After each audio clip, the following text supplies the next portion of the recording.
She's dying, and her only hope is her own sister. But years ago, when that sister begged for help in the pouring rain, she turned her away. Now, the tables have turned, and the price for saving her life is her pride, her status, and everything she thought she knew about love and family. Ada and Chioma were born and raised in the heart of Lagos, in a cramped two-room apartment with peeling paint and a corrugated iron roof that rattled during storms. Their childhood changed forever when their parents died in a car accident on the Lagos-Ibadan expressway. Overnight, Ada, only 17 at the time, became both sister and guardian. She was determined to escape poverty, so she studied hard, worked odd jobs, and eventually graduated from university with a degree in banking and finance. Her discipline paid off when she landed a stable job at a bank. Chioma, younger and more free-spirited, struggled through school and never made it to university. Instead, she learned to sew from an old neighbor, setting up a small roadside shop where she patched torn clothes and made simple dresses. Though they lived in the same city, their paths began to drift apart, one climbing into comfort, the other barely keeping her head above. Lagos was always alive, even on a rainy evening. The sound of horns echoed in the distance, and the street vendors shouted over the downpour, trying to sell roasted corn, umbrellas, and anything else that could fetch a few naira. But for Chioma, the noise felt far away. All she could hear was the pounding of her own heart as she trudged through the rain, clutching a worn nylon bag against her chest. Her clothes were soaked through, and each step made a squelching sound in her slippers. Chioma's landlord had given her 7 days to pay 50,000 naira or lose the shop and her small one-room apartment. In Lagos, losing both meant falling into the streets. She had no savings left. Her customers had been slow to pay, and the last job she delivered had ended with, "Come back next week," a phrase she knew often meant, "You will never see your money." She had only one option left, her elder sister, Ada. Just last week, Chioma had heard from a cousin that Ada had been promoted to branch supervisor. In Chioma's mind, that meant Ada would have more than enough to spare. After all, they were sisters, and family was supposed to help each other. When Chioma reached Ada's apartment, she hesitated at the gate. The building was a new, cream-painted block of flats, the kind with flower pots by the entrance and a security man who wore a faded uniform but still managed to look intimidating. She adjusted her wet headscarf, took a deep breath, and walked in. "Good evening, sir," she greeted the guard. He looked her over with suspicion. "Who you dey find?" "Ada. Ada Okafor." "She's my sister," Chioma explained, shivering from the cold. The man eyed her for a moment before calling upstairs on the intercom. A few minutes later, Ada appeared at the door to the building, wearing a silk blouse and pencil skirt. Her hair was neatly braided, and she held a phone in one hand. "Chioma?" Ada's voice was flat, almost surprised, as if she had just seen a ghost. "Yes, it's me," Chioma said softly. "Please, can I come in?" Ada stepped aside reluctantly, and Chioma followed her into the apartment. The living room was tidy and smelled faintly of air freshener. A flat-screen TV mounted on the wall played a muted news channel, and a small glass table held a vase of fresh flowers. Everything screamed comfort, the comfort Chioma desperately needed. They sat down. Ada crossed her legs and looked at her sister with a half-smile that didn't reach her eyes. "So, what brings you here after, how long has it been?" Ada asked. Chioma fiddled with the hem of her blouse. "I wouldn't be here if it wasn't serious. My landlord, he gave me 1 week to pay 50,000 naira. My shop too, if I lose it, I have nothing. Ada, please. I just need help this once." Ada leaned back in her chair, expression unreadable. 50,000. That's a lot of money, Chioma. I know. But you just got promoted. I wouldn't ask if I had any other way, Chioma said quickly, her voice cracking. You're my sister. I wouldn't be here if I wasn't desperate. Ada tilted her head. Do you remember how many times I warned you about saving money? You always say, God will provide, but God also helps those who help themselves. You've been irresponsible, Chioma. That's not fair. Chioma blurted out, her voice louder than she intended. You know how hard I've worked. You know how Lagos can be. Ada didn't flinch. Life is hard for everyone. Maybe this is your time to learn to suffer small before life teaches you in a harder way. There was a silence so heavy that the hum of the refrigerator in the kitchen seemed deafening. Chioma's throat tightened. She had walked through the rain, soaked and cold, only to be turned away by her own blood. So, that's it? She asked quietly. Ada stood up, smoothing her skirt. That's it. I can't help you. I have my own responsibilities. Chioma rose slowly, her legs trembling. One day, Ada, you'll remember this moment. And when you do, I hope it teaches you something. Without waiting for a reply, she walked out. The rain hit her face again as she stepped into the night, but this time it wasn't just rain, it was the sting of betrayal. And as she made her way back to her small, dimly lit neighborhood, she swore under her breath that she would never beg Ada again. 5 years can change everything. In that time, Lagos continued to grow busier, noisier, and more expensive, but Ada no longer lived in the chaos of the mainland. She had married Kelechi, a tall, charming businessman from Abuja whose deep voice and easy smile made people trust him instantly. Kelechi had money, connections, and a mansion in a quiet, gated estate in the Federal Capital Territory. Ada embraced her new life with both hands. She drove sleek SUVs with tinted windows, wore imported dresses from Europe, and hosted brunches for other wealthy wives.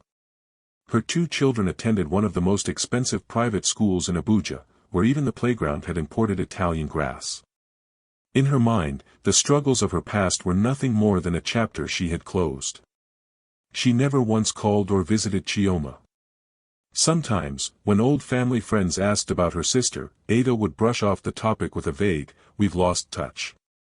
She's managing somewhere in Lagos."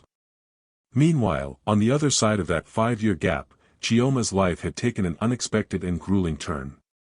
After leaving Ada's apartment that rainy night, she returned to her one-room home only to find the landlord waiting at the door.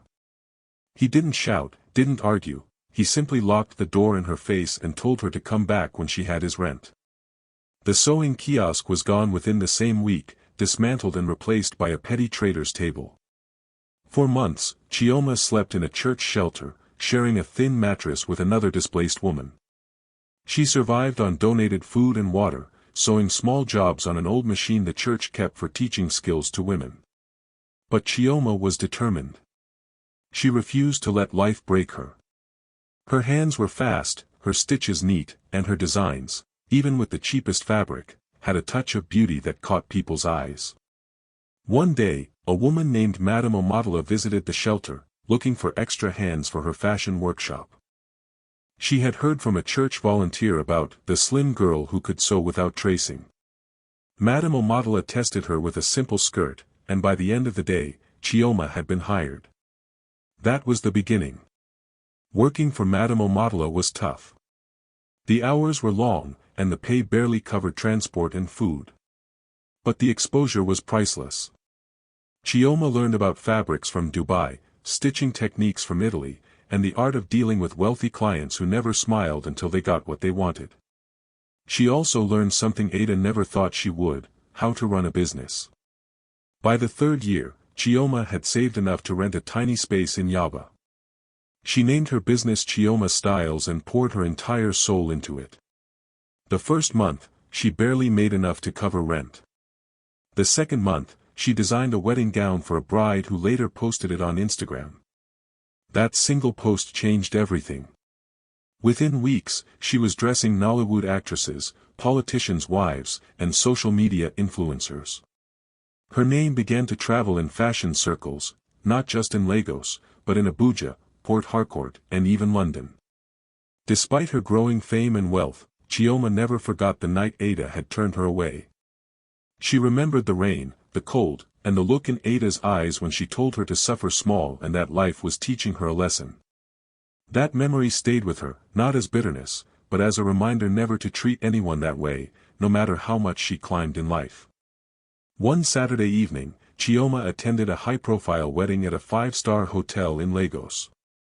She had been hired to design the bride's gown and several of the bridesmaids' dresses. As she moved through the crowd, her gold evening dress catching the light, she heard a familiar laugh. Turning her head, she saw Ada, looking as polished as ever, standing beside Kelechi. Their mother's old friend, Auntie Grace, spotted Chioma and waved her over with excitement. "Chioma! Look who's here. Your sister." Ada turned.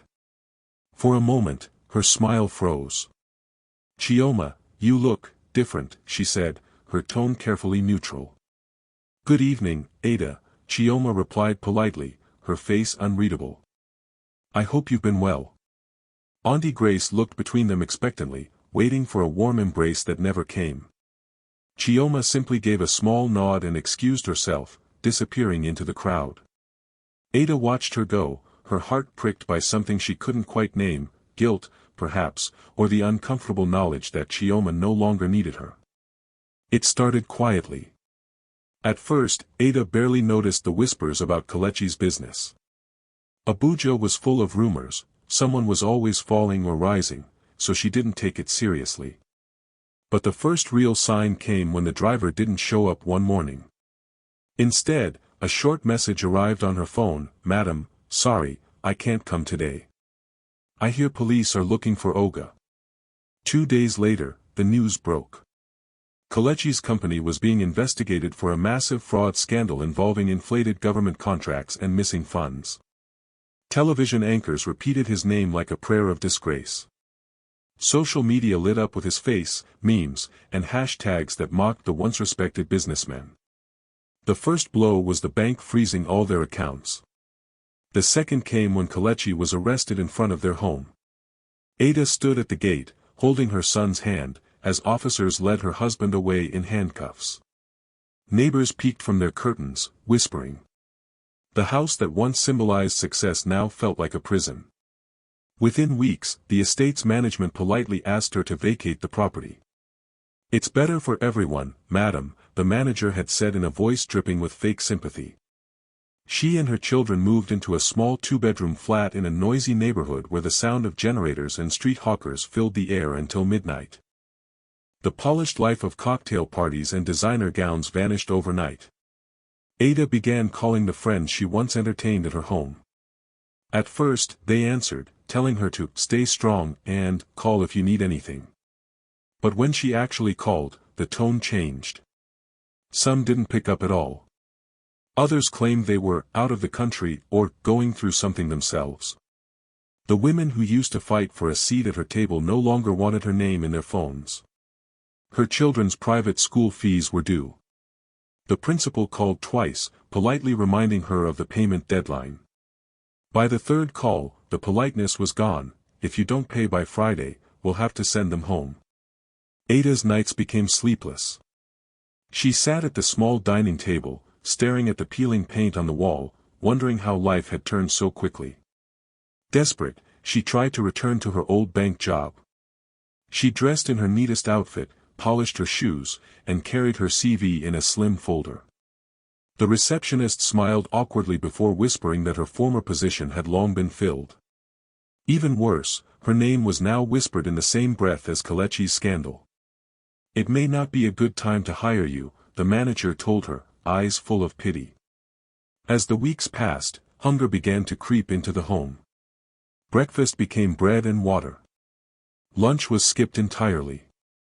Dinner was a thin pot of watery beans. Her children, once used to cereal imported from the UK, now ate whatever she could afford from the corner shop. She reached out to distant relatives in Enugu and Onitsha, sending messages on WhatsApp. Some replied with prayers. Others didn't reply at all. No one had 50,000, let alone the hundreds of thousands she needed to survive. One night, as rain poured outside, Ada sat by the window, hugging her knees. She thought about Chioma. Her pride resisted the idea. After all, hadn't she told Chioma to learn to suffer small all those years ago? But the truth was, she had no one else. Still, the memory of that rainy night cut through her like a knife. She imagined Chioma's face, the hurt in her eyes, and wondered if she would even pick up her call. Ada swallowed hard, torn between her pride and her desperation. The thought kept her awake until dawn, the thought that maybe, just maybe, the sister she had once turned away might now be the only person who could save her. It was a humid night in Lagos, the kind where the air felt heavy and every sound from the street carried into the flat. The electricity had been out for hours, and the compound was lit only by the dim glow of a neighbor's generator. Ada was at the compound tap, filling 2 yellow jerrycans with water. Her children were inside, doing homework under the flicker of a rechargeable lamp. She bent down to lift the second jerrycan, and suddenly, the world tilted. A sharp pain shot through her lower back, her knees buckled, and the jerrycan slipped from her hands, spilling water onto the wet ground. She gasped, clutching her side, and then darkness swallowed her. Voices shouted. Feet pounded against the concrete. Someone shook her, calling her name. The next thing she knew, she was on the back seat of a Kiki Napep, the wind whipping her face as the driver sped toward the nearest hospital. When Ada woke, the white ceiling above her seemed to blur. Her mouth was dry, her body weak. A doctor in a white coat stood at the foot of the bed, his expression grave. "Madam Ada," he began, "we ran some tests. Your kidneys are failing. The damage is severe. Without a transplant, you won't survive." The words hung in the air like a death sentence. Ada's lips trembled. A transplant? How soon? Immediately, the doctor replied. We've already started testing your family members for a match. Over the next 2 days, relatives came and went, giving blood samples. Each time, Ada hoped, but each time, the results came back the same, not a match. Then, on the 3rd day, the doctor returned. There's only one person who's a suitable match, he said carefully. Your younger sister. Chioma. Ada froze.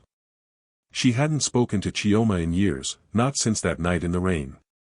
Her chest tightened. She won't come, she whispered. The doctor placed a hand on her shoulder. Let me contact her. You don't have to say anything until she decides. Across the city, Chioma was in her Yaba showroom, supervising fittings for 3 clients when her phone rang.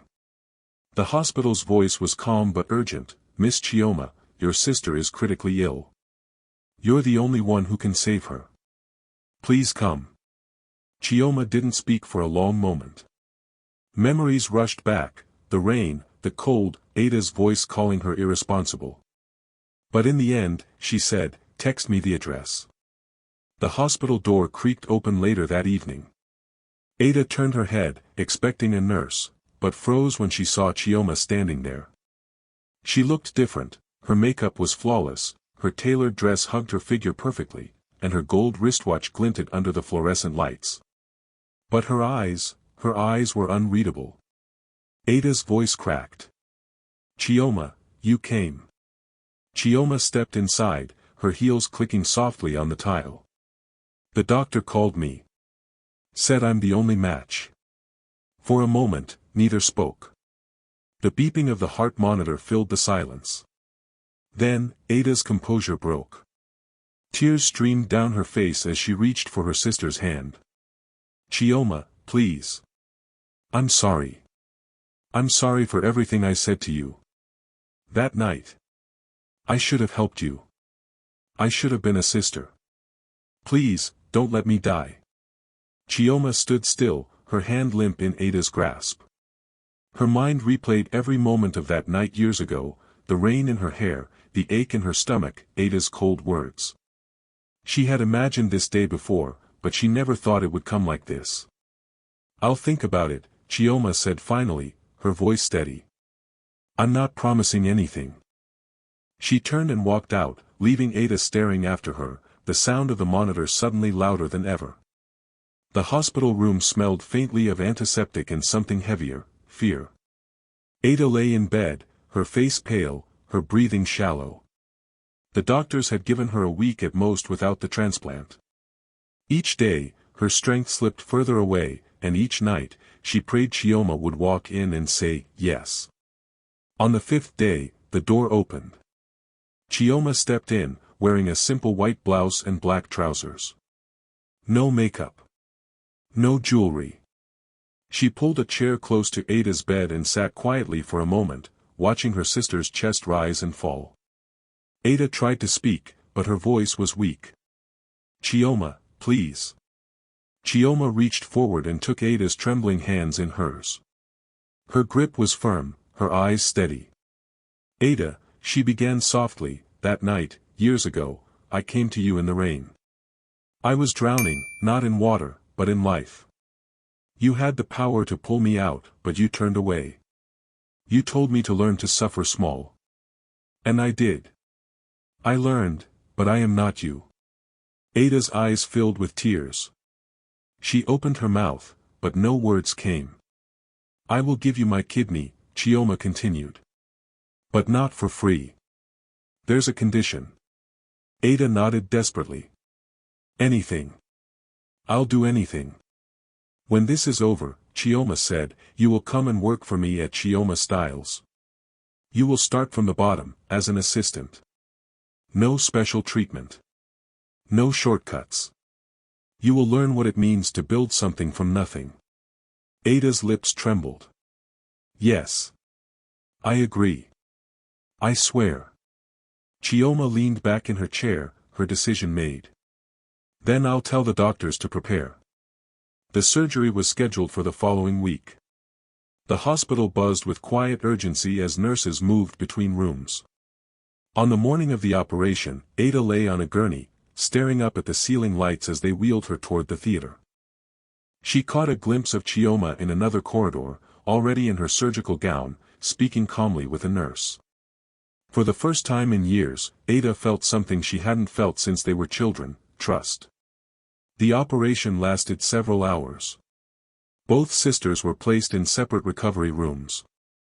When Ada woke, groggy from anesthesia, the first thing she saw was Chioma standing by her bed, pale and tired but alive. You're going to be fine, Chioma said simply.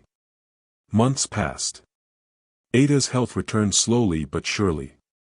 True to her word, she began working at Chioma Styles. She didn't start in an office, she started on the showroom floor, unpacking deliveries, measuring fabrics, taking coffee orders, and ironing clothes. Some of the junior staff didn't even realize she was the boss's sister. At first, Ada found it humiliating. She, who once attended luncheons with senators' wives, was now carrying garment bags for clients. But over time, she began to understand. She learned how much work went into every stitch, every sale, every customer who walked through the door. She saw the patience, resilience, and skill that had built her sister's empire. And slowly, her pride melted. She began to greet customers with genuine warmth. She offered to stay late during busy weeks. She even started learning design basics from the tailors in the workshop. One evening, months later, the showroom was closing when Ada turned to Chioma. Thank you, she said quietly. Chioma glanced at her. For what? For saving my life, Ada replied. Not just my body, but my heart. I think I understand now. Chioma's lips curved into the faintest smile. Good. That means my condition worked. They both laughed softly, a sound they hadn't shared in years. This story teaches us to never let pride, jealousy, or temporary comfort make you turn away from family in need. Life has a way of turning tables, and the hand you refuse today may be the one that saves you tomorrow. If you liked this story, make sure you hit that subscribe button, like, comment and share. Thanks for watching and catch you in the next video.